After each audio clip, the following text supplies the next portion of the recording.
স্বাগত ডিবিসি সংবাদে আপনাদের সাথে আছি আমি সুরভি আলম তরণী। পূর্বাচলে ক্ষমতার অপব্যবহার করে প্লট নেওয়ার অভিযোগে সাবেক প্রধানমন্ত্রী শেখ হাসিনা ছেলে সজীব ওয়াজেদ জয়, মেয়ে সাইমা ওয়াজেদ পুতুল, ছোট বোন শেখ রেহানা সহ শেখ পরিবারের মোট ৬ জনের সংশ্লিষ্টতা পেয়েছে দুদক। তাদের বিরুদ্ধে যে কোনো সময় মামলা করা হবে। রবিবার এই অনুসন্ধান কার্যক্রম শেষ করে দুদকের উপপরিচালক সালাউদ্দিনের নেতৃত্বাধীন একটি টিম তাদের প্রতিবেদনে অন্তত ১৫ জনের মামলার সুপারিশ করেছে।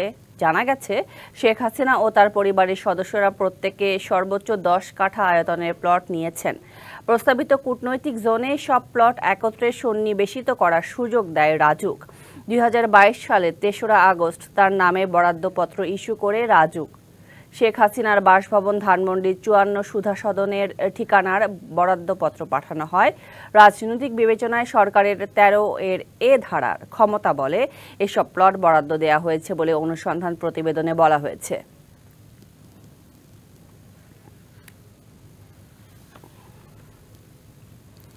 এবং এরই মধ্যে মামলাও দায়ের করা হয়েছে, ব্রিফিং চলছে। আমরা এখন সরাসরি চলে যাচ্ছি সেখানে। মোট ১৬ জন কর্মকর্তা প্রভাবিত হয়ে এবং ক্ষমতার অপব্যবহার করে আইনসম্মত পারিশ্রমিক না হওয়া সত্ত্বেও, আইন মতে বরাদ্দ পাওয়ার যোগ্য না হওয়া সত্ত্বেও পরস্পর যোগসাজশে পূর্বাচল আবাসন প্রকল্পের ২৭ নং সেক্টরের ২০৩ নং রাস্তার প্লট নং ০১৭ অভিযোগ সংশ্লিষ্ট জনাব সাইমা ওয়াজেদের নামে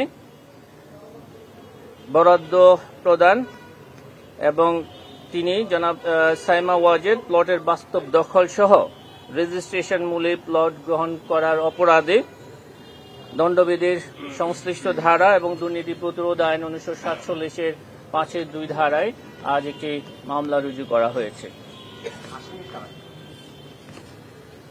এখানে জনাব সাইমা ওয়াজেদ পুতুল, জনাব শেখ হাসিনা সাবেক প্রধানমন্ত্রী সহ জাতীয় গৃহায়ণ কর্তৃপক্ষ এবং রাজুকের সংশ্লিষ্ট কর্মকর্তা সহ মোট ১৬ জনের বিরুদ্ধে আলোচ্য মামলাটি রুজু করা হয়েছে। এখানে আপনাদেরকে আমরা এজাহারের পুরো এজাহারটা দেব, সেখানে বিস্তারিত তথ্য আছে।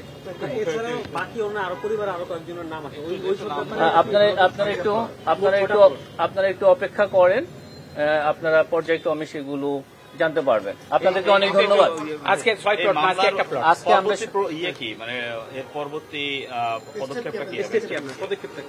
মামলা রুজু হয়েছে। এখন নিয়ম অনুযায়ী আমাদের বিধিমালা অনুযায়ী তদন্তকারী কর্মকর্তা নিয়োগ করা হবে এবং তদন্তকারী কর্মকর্তা তদন্তকালে বাকি কাজগুলো আমাদের প্রচলিত বিধি অনুযায়ী সেগুলো সম্পন্ন করবেন। একটা বিষয় সেটা হচ্ছে যেখানে 60 কাঠার প্লট ছিল, সেখানে এটা 10 কাঠার কথা বলা হচ্ছে। বাকিগুলো অনুসন্ধান কি পর্যায়ে আছে বা কি অবস্থায় আছে একটু যদি বলতেন। এখানে আপনারা জানেন, এখানে প্রত্যেকের অভিযোগটা এখানে 60 কাঠা নিয়ে। আমরা আপনাদেরকে শীঘ্রই বাকিগুলো সম্পর্কেও আপনারা তথ্যাদি পাবেন। আমাদের এই সংক্রান্ত অনুসন্ধান শেষ পর্যায়ে আছে, তো সবগুলোই আপনারা জানতে পারবেন। একটু অপেক্ষা করতে হবে।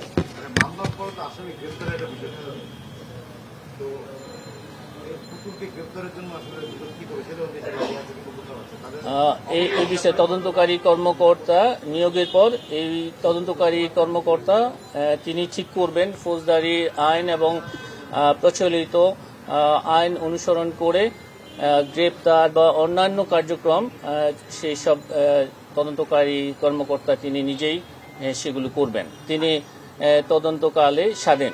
তদন্তকারী কর্মকর্তা সংশ্লিষ্ট আইন ও বিধি অনুসরণ করে সব ধরনের কার্যক্রম গ্রহণ করবে।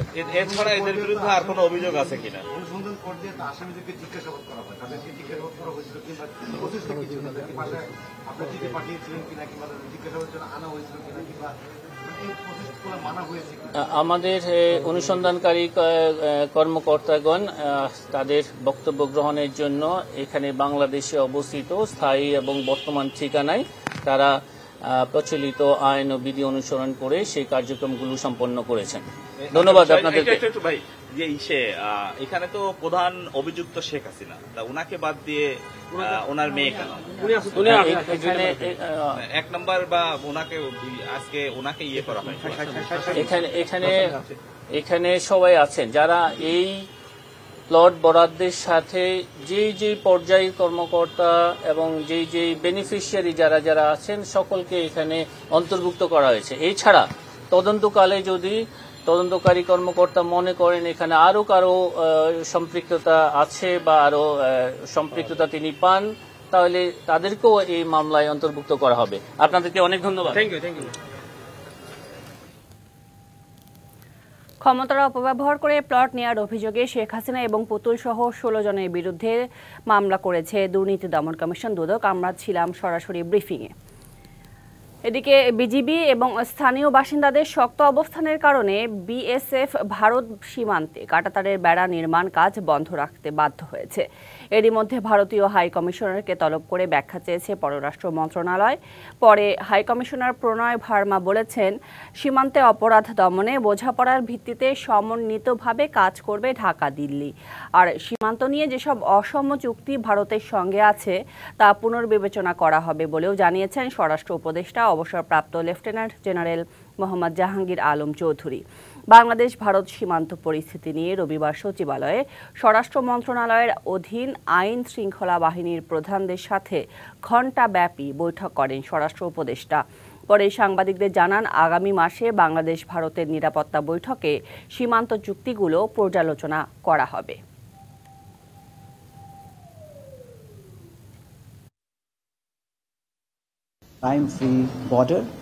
সীমান্তে অপরাধ দমনে একসঙ্গে কাজ করবে ঢাকা দিল্লি। অনুপ্রবেশ ঠেকাতে সীমান্তে কাঁটাতারের বেড়া দেওয়ার উদ্যোগ নিয়েছিল ভারত। বেড়া নির্মাণে বাংলাদেশের সহযোগিতার মনোভাব আশা করে ভারত। লিগেলি আমাকে বাধা দেওয়ার নাই, যেহেতু আমরা অলরেডি এটা এখানে সিগনেচারি আমরা সাইন করছি। এখন এখানে দুই ধরনের সমস্যা, যদি আমরা ওখানে বেশি দিলে তোরা আবার ওই প্রবেশের ক্ষেত্রে একটা ঝামেলা করে। বর্ডারের অবস্থা ছিল এইরকমই মোটামুটি, কিন্তু আমাদের বিজিবির সাথে আমাদের জনগণ খুব শক্ত অবস্থান নেওয়ায় এরা কিন্তু অন্যান্য জায়গা থেকে কাজ তারা বন্ধ করতে বাধ্য হয়েছে। এনআইডি স্থানান্তরের সিদ্ধান্তকে সংবিধানের সাথে সাংঘর্ষিক বলে মন্তব্য করেছেন নির্বাচন কমিশনার আবুল ফজল মোহাম্মদ সানাউল্লাহ। বলেন, এই ডেটাবেস তৈরি করেছে ইসি, অন্য কোনো দপ্তরে এই কাজ যাওয়া যুক্তিযুক্ত না। একই সাথে জাতীয় ও স্থানীয় নির্বাচন করার যে আলোচনা চলছে তা বাস্তবসম্মত নয় বলেও জানিয়েছেন তিনি। 111-এর সরকারের সময় ছবিযুক্ত ভোটার তালিকার অংশ হিসেবে নির্বাচন কমিশনের হাত ধরে নাগরিকরা প্রথমে জাতীয় পরিচয়পত্র পান। এরপর দিনে দিনে এনআইডির গুরুত্ব বাড়তে থাকে। বর্তমানে রাষ্ট্রীয় প্রায় সব ধরনের সেবার জন্য এনআইডির প্রয়োজন হচ্ছে। কিন্তু বিগত আওয়ামী লীগ সরকারের সময়ে ইসির হাত থেকে এনআইডি স্বরাষ্ট্র মন্ত্রণালয়ের কাছে দেওয়ার উদ্যোগ নেওয়া হয়। এই ঘটনায় এনআইডির সংশ্লিষ্ট কর্মকর্তারা নানা প্রতিবাদ জানিয়ে কর্মসূচিও দেন। এতদিন আলোচনা চলছিল বিষয়টি নিয়ে, আর তা নিয়েই সকালে আগারগাঁও ইসি ভবনে বৈঠকে বসে নির্বাচন কমিশন। 2 ঘণ্টা বৈঠক শেষে নির্বাচন কমিশনার অবসরপ্রাপ্ত ব্রিগেডিয়ার জেনারেল আবুল ফজল মোহাম্মদ সানাউল্লাহ সাংবাদিকদের জানান, বিগত সরকারের আমলে এনআইডি ইসি থেকে স্থানান্তরের সিদ্ধান্ত সাংঘর্ষিক। সংবিধান আমাদেরকে বলে দিয়েছে যে নির্বাচন কমিশন ভোটার তালিকা প্রস্তুত, নির্দেশ এবং নিয়ন্ত্রণের দায়িত্ব নির্বাচন কমিশনের। এবং আপনারা জানেন যে এই ডাটাবেসটা 2007 সাল থেকে নির্বাচন কমিশন নিজে এটা ডেভেলপ করেছে। এদিকে একই দিনে জাতীয় ও স্থানীয় নির্বাচন করার যে আলোচনা চলছে তা বাস্তবসম্মত নয় বলেও জানান তিনি। এটা আসলে বাস্তবসম্মত প্রস্তাব নয়, এটা সম্ভব নয়। সকল নির্বাচন একসাথে করাও সম্ভব নয়, আবার সকল স্থানীয় সরকার নির্বাচন একসাথে করা সম্ভব নয়। বলেন, ভোটার তালিকা হালনাগাদের ক্ষেত্রে বিশেষ এলাকায় নিয়ম শিথিল করা হবে করার সিদ্ধান্ত নেওয়া হয়েছে। তার মধ্যে নূপুর মাহমুদ, ডিবিসি নিউজ, ঢাকা।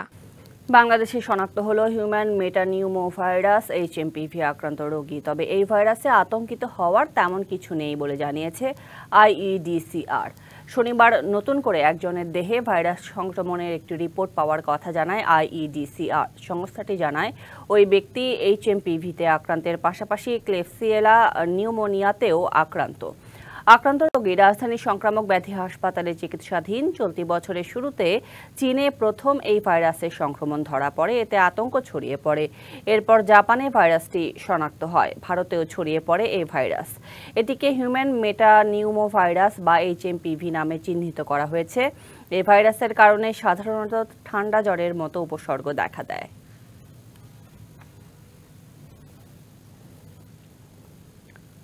এ পর্যায়ে দেখবেন এক্সপো গ্রুপ নিবেদিত জুলাই আগস্ট গণ অভ্যুত্থানে শহীদদের পরিবারের চিত্র নিয়ে বিশেষ রিপোর্ট জুলাই ক্ষত।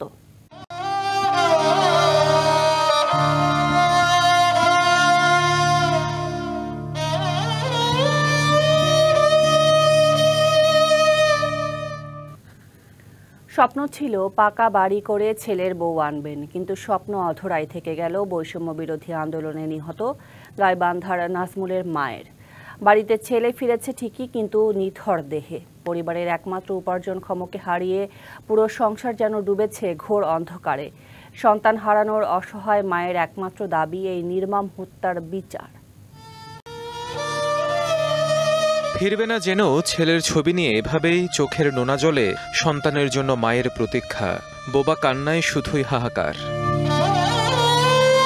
বাবাহীন সংসারে 3 ভাই বোনের মধ্যে একমাত্র উপার্জনক্ষম ছিলেন গাইবান্ধার সাদুল্লাপুরের নূরপুর গ্রামের নাজমুল মিয়া। অভাবের সংসারে হাল ধরতে চাকরি নেন পোশাক কারখানায়। গত বছরের 4 আগস্ট সরকার পতন আন্দোলনে যোগ দিয়ে গুলিবিদ্ধ হন তিনি। 6 দিন মৃত্যুর সাথে লড়ে 9 আগস্ট ঢাকা মেডিকেলে মারা যান নাজমুল। সন্তান হারানোর বেদনায় দিশাহীন মায়ের একমাত্র দাবি এই নির্মম হত্যার বিচার। আমাকে কষ্ট পাইছে, এই জন্য তো কইছে। এই তখন থেকে চাকরি করি গেল, এই চাকরি করিয়ে সুখ করলো, টাকা পয়সা দিল, টাকা পয়সা তো খাইতে পারলো না। আমার ময়নাই তো সুখ করতে পারলো না। সরকারের সাথে যুদ্ধ করে যায় তো আমার সন্তান চলে গেল। তো এখন আমার এই ক্ষতিপূরণটা কে দিব? তো একমাত্র ওই ছিল এই সংসারের কর্তা, মেন যে ওই ছিল, এছাড়া আর কেউ নাই। তোকে একটাই সরকারের কাছে আবেদন করব যে না, আমার ভাইয়ের সঠিক বিচার চায়। মায়ের তো আর ছেলে ফিরে দিতে পারবে না, আমাদেরও ভাই আসবে না। এরকম একটা সুস্থ বিচার হোক স্বৈরাচারীর, আর দেশে যেন এরকম দুর্নীতি আর না হয়। কয়েকটি সংগঠন আর্থিক সহযোগিতার হাত বাড়িয়েছে। পাশে ছিল জামায়াত। জামাত ইসলামের উদ্যোগে, গাইবান্ধা উদ্যোগে আমরা ওই 2 লক্ষ টাকা আর কি শহীদ পরিবারকে আমরা দেই আর কি। স্থানীয় পর্যায়ে অনেকে এগিয়ে এলেও এখনো মেলেনি সরকারি কোনো সহায়তা। বিষয়টি আমলে নিয়ে এবার নাজমুলের পরিবারের পাশে দাঁড়ানোর আশ্বাস মিলেছে জেলা প্রশাসকের কাছ থেকে। নাজমুলের পরিবারের সাথে আমাদের যোগাযোগ আছে, উপজেলা প্রশাসন এবং জেলা প্রশাসনের। নাজমুলের বাসার যে সাথে যে রাস্তাটা, সেই রাস্তাটা আমরা জেলা পরিষদের মাধ্যমে আমরা ওইটা রাস্তাটা সংস্কার করে দেব। আর বিভিন্ন সময় আর্থিক সহযোগিতা আমরা আমাদের সীমিত সামর্থ্য থেকে করার চেষ্টা করে যাচ্ছি। বৈষম্যহীন বাংলাদেশ বিনির্মাণে প্রাণ দেয়া নাজমুলের পরিবার সবার সহযোগিতায় একসময় ঘুরে দাঁড়াবে, এমন প্রত্যাশা স্থানীয়দের। DBC news desk. বৈষম্য বিরোধী আন্দোলন চলাকালে ছাত্র জনতার উপর গুলি চালানোর মামলায় এপিবিএনের সাবেক কনস্টেবল মোহাম্মদ সুজন হোসেনকে গ্রেপ্তার দেখিয়ে কারাগারে পাঠিয়েছে আন্তর্জাতিক অপরাধ ট্রাইব্যুনাল। সকাল 10টায় তাকে ট্রাইব্যুনালে হাজির করা হয়। প্রসিকিউশনের আবেদনের শুনানি নিয়ে গত 1 জানুয়ারি ট্রাইব্যুনাল তাকে হাজিরের নির্দেশ দিয়েছিল। সেদিন প্রসিকিউশনের পক্ষে বিএম সুলতান মাহমুদ শুনানি করেন।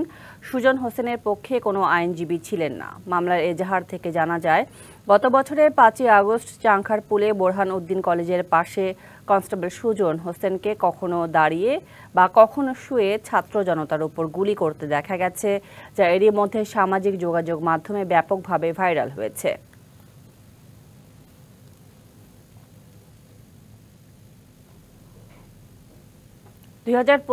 সালেই নির্বাচন হওয়া জরুরি বলে মন্তব্য করেছেন বিএনপি স্থায়ী কমিটির সদস্য আমির খসরু মাহমুদ চৌধুরী। রবিবার বিকেলে গুলশানে বিএনপির চেয়ারপারসনের কার্যালয়ে ঢাকায় নিযুক্ত ইউরোপীয় ইউনিয়নের রাষ্ট্রদূত মাইকেল মিরালের সাথে বিএনপির মহাসচিব সহ প্রতিনিধি দলের সাথে সাক্ষাৎ শেষে এমন মন্তব্য করেন তিনি। সৌজন্য সাক্ষাতে মূলত নির্বাচনী রোডম্যাপ নিয়ে আলোচনা হয়েছে। বিএনপি তাদের জানিয়েছে, গণতান্ত্রিক প্রক্রিয়া অব্যাহত রাখার জন্য নির্বাচনের কোনো বিকল্প নেই। বিএনপি ক্ষমতায় গেলে ইইউ এর সাথে অর্থনৈতিক সম্পর্ক আরও বৃদ্ধি পাবে, পাশাপাশি বিনিয়োগকারীদের সব ধরনের সহযোগিতা করা হবে বলেও আশ্বাস দেন তাদের। বৈঠকে বিএনপির মহাসচিব মির্জা ফখরুল ইসলাম আলমগীর সহ চেয়ারপারসনের ফরেন অ্যাফেয়ার্স অ্যাডভাইজারি কমিটির সদস্য ডক্টর আব্দুল মঈন খান এবং সাংগঠনিক সম্পাদক শামা ওবায়েদ উপস্থিত ছিলেন। সংবাদের এ পর্যায়ে নিচ্ছে একটি বিরতি, সঙ্গেই থাকুন। স্বাগত আরেকবার ডিবিসি সংবাদে। দেশে ব্যবসার পরিবেশ নেই দাবি করে গভর্নরের কাছে ব্যবসা গুটিয়ে নেওয়ার নীতি সহায়তা চাইলেন ব্যবসায়ী নেতারা। সকালে কেন্দ্রীয় ব্যাংকের প্রধান কার্যালয়ে বাংলাদেশ চেম্বার অফ ইন্ডাস্ট্রির নেতৃত্বে কয়েকটি সংগঠনের প্রতিনিধিরা গভর্নরের কাছে তাদের সংকট তুলে ধরেন। এ সময় ব্যবসায়ীরা বলেন, চড়া সুদহার, জ্বালানি সংকট, শ্রমিকের বেতন ভাতা বৃদ্ধির পর এমনিতেই নাকাল শিল্প প্রতিষ্ঠানগুলো। এর ওপর এপ্রিলে খেলাপি ঋণের নতুন নিয়ম চালু হলে অনেক প্রতিষ্ঠান বন্ধ হয়ে যাবে। মূল্যস্ফীতি নিয়ন্ত্রণে দফায় দফায় ব্যাংক ঋণের সুদহার বাড়াচ্ছে কেন্দ্রীয় ব্যাংক। আইএমএফের শর্ত পূরণে বাড়ানো হয়েছে প্রায় শতাধিক পণ্য ও সেবায় ভ্যাট, আমদানি শুল্ক। বেড়েছে বেশ কিছু খাতের কোম্পানি আয়কর। এর সঙ্গে নতুন করে শঙ্কা তৈরি করেছে গ্যাসের দাম বৃদ্ধির পায়তারা। রবিবার কেন্দ্রীয় ব্যাংকের গভর্নরের কাছে এসব সংকট তুলে ধরেন ব্যবসায়ী নেতারা। তাদের দাবি, দেশে এখন ব্যবসা বান্ধব পরিবেশ নেই। এমন পরিস্থিতিতে এপ্রিল থেকে খেলাপি ঋণের নতুন নিয়ম চালু হলে বন্ধের ঝুঁকিতে পড়বে অনেক শিল্প প্রতিষ্ঠান। ইন্টারেস্ট রেটও হাই হবে, আমাদের গ্যাস প্রাইসও বাড়বে, বেতনও বাড়বে, ইনক্রিমেন্টও হবে, ইনসেন্টিভ উড্র হয়ে যাবে। তো এখানে কিভাবে কম্পিটিটিভ হবে? আমরা প্রথমেই বলেছি যে ভাই আমাদেরকে একটা এক্সিট পলিসি এটা আপনি আমাদেরকে করে দেন, কারণ এই জেলে যাওয়ার থেকে বরং একটা এক্সিট পলিসি করলে অন্তত মান সম্মান নিয়ে যারা ব্যবসা করতে পারতেছে না তারা আমরা ফেরত যেতে পারি। ব্যবসার বৈরী পরিবেশের কারণে রপ্তানি আদেশ প্রতিবেশী দেশে চলে যাচ্ছে বলেও জানান ব্যবসায়ী নেতারা। জানান, গভর্নর বলেছেন, ললিপপ দিয়ে ব্যবসা টিকিয়ে রাখবে না সরকার। ওনারা মনে করে যে বাংলাদেশের ললিপপ দিয়ে ইন্ডাস্ট্রি চালানো ঠিক হবে না, এবং আমরা মনে করি industry need a support. India is very happy because May পর্যন্ত ইন্ডিয়ার সমস্ত স্পিনিং মিল কিন্তু বুকড। এ সময় ব্যাংকগুলোতে ঋণপত্র খোলার জটিলতা দূর করার তাগিদ দেন ব্যবসায়ীরা। দু একটি শিল্প প্রতিষ্ঠানের জন্য আলাদা ব্যবস্থা নেওয়ার আশ্বাসের কথাও জানান তারা। সিটি গ্রুপ রোজার আগে ইম্পোর্ট করতে হচ্ছে, ব্যাংকগুলি এলসিও পেন করতে পারছে না। তা উনি মনে করে যে এই ধরনের কেসে উনি সাপোর্ট করতে পারবে। অর্থ লোপাটকারী ব্যবসায়ীদের শাস্তি এখন ঢালাওভাবে সবাই ভোগ করছে উল্লেখ করে চিহ্নিত অপরাধীদের বিচারের আওতায় আনার দাবিও জানান তারা। Mustafa Mahbub, DBC news, Dhaka. রবিবার রাজধানীর তেজগাঁওয়ে Ifad motors limited flagship showroom থেকে রয়্যাল এনফিল্ড মোটরসাইকেল ডেলিভারি শুরু হয়েছে। গত বছরের অক্টোবরে তেজগাঁওয়ে এই শোরুম উদ্বোধন করা হয়। 2023 সালে বাংলাদেশ প্রথম রয়্যাল এনফিল্ডের ম্যানুফ্যাকচারিং প্ল্যান্ট স্থাপন করে ইফাদ মোটরস লিমিটেড। 2025 সালের জানুয়ারির মধ্যে 9টি এক্সক্লুসিভ শোরুমের পাশাপাশি ফেব্রুয়ারি নাগাদ দেশের বিভিন্ন প্রান্তে আরও বেশ কিছু এক্সক্লুসিভ পয়েন্ট উদ্বোধন করা হবে।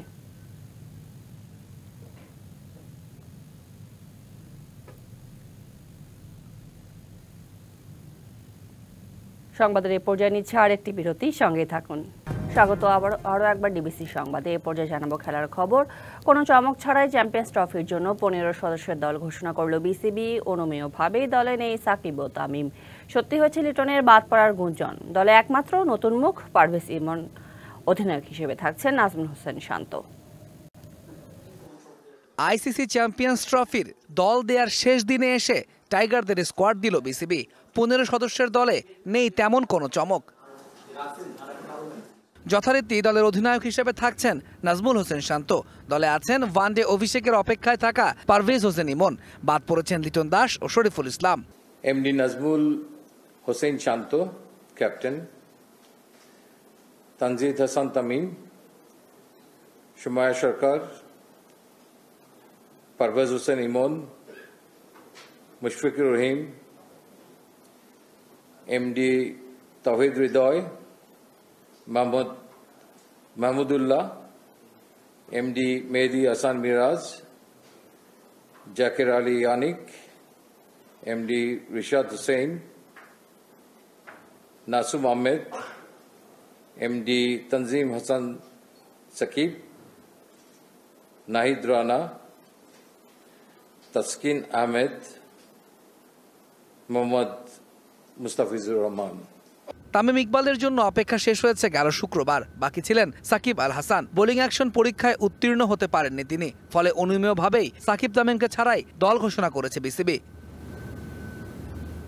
চ্যাম্পিয়ন্স ট্রফির পর্দা উঠবে 19 ফেব্রুয়ারি। পরদিন ভারতের বিপক্ষে ম্যাচ দিয়ে টুর্নামেন্ট শুরু করবে টাইগাররা। তার আগে প্রস্তুতি ম্যাচ খেলার কথা রয়েছে শান্তদের। তৌহিদুল ইসলাম, ডিবিসি নিউজ ডেস্ক।